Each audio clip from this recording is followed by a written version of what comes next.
very curious to see how this is going to play out with these two teams in the new stadium. It's a gorgeous new facility. I'm sure you've toured the place. Yeah, I have a hard hat now. I usually went once a month and they gave me a hard hat. They actually gave me a hard hat, so I don't have to borrow one once a month. The timing, Dan, couldn't have been worse. I mean, if they had what the season they had last year, this year, that would have been so much better for them, because then they could have seamlessly transitioned into the new $5 billion SoFi Stadium.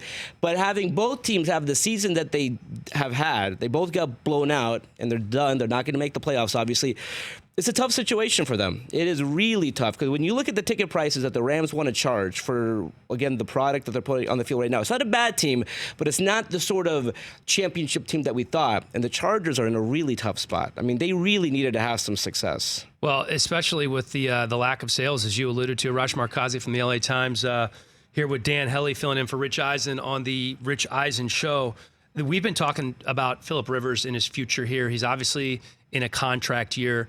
Is there any sense you get from the times that you're around the team what the future holds in store for Phillip Rivers? I think when he continues to have games like he did on Sunday, I think the chances are slimmer and slimmer that he's going to come back. I just don't see that happening. I think that they want to transition. Now, I don't know who that would be.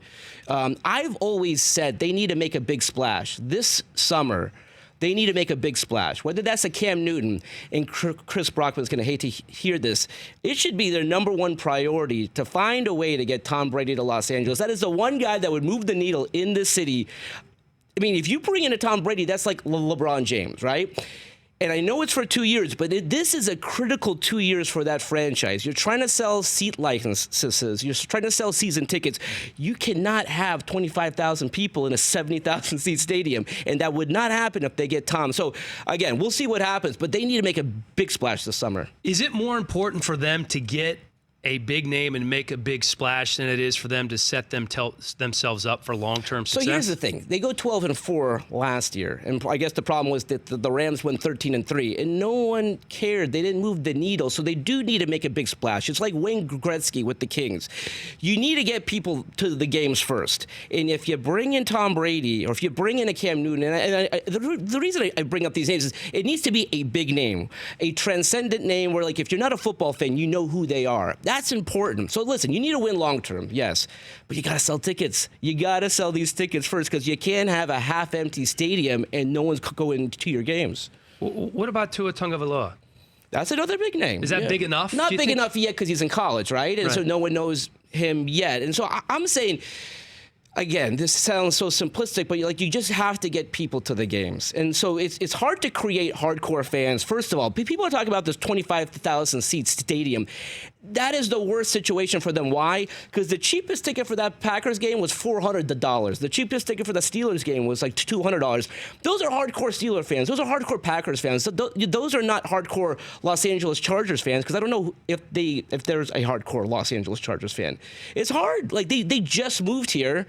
And it is a market that didn't really want them, because, listen, if we really wanted to go to a Chargers game, it's a 2-hour drive. So this was not a team that they wanted here. Now, they can still succeed here, but you have to find a way to move the needle first. No one's talking about them right now. So this is a football team that's not going to the playoffs. They have the 9th pick in the draft. Yeah. Potentially that puts them in a position to draft a quarterback like Tua, who could be a transcendent quarterback.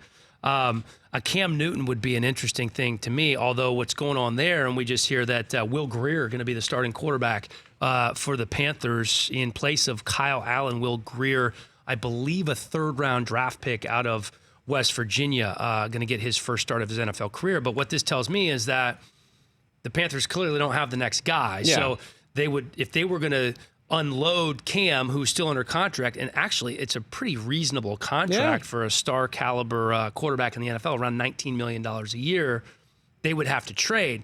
And then that, in essence, makes me think, so would Cam Newton be worth the 9th overall pick in the draft? No. And not a top 10 pick. Not a top 10 pick, but maybe that 2nd pick, which is almost like a 1st-round pick when you look at how high that pick would be.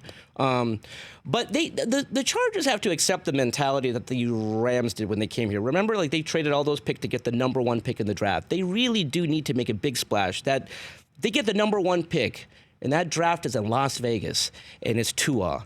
And that doesn't preclude them from maybe making a trade for Cam to be like the guy right now, and then Tua learns and whatever. But you got to make a splash where the Chargers are being talked about. They're just not being talked about. And again, as simplistic as it is to just win, we saw they won last year. They were 12-4 last year.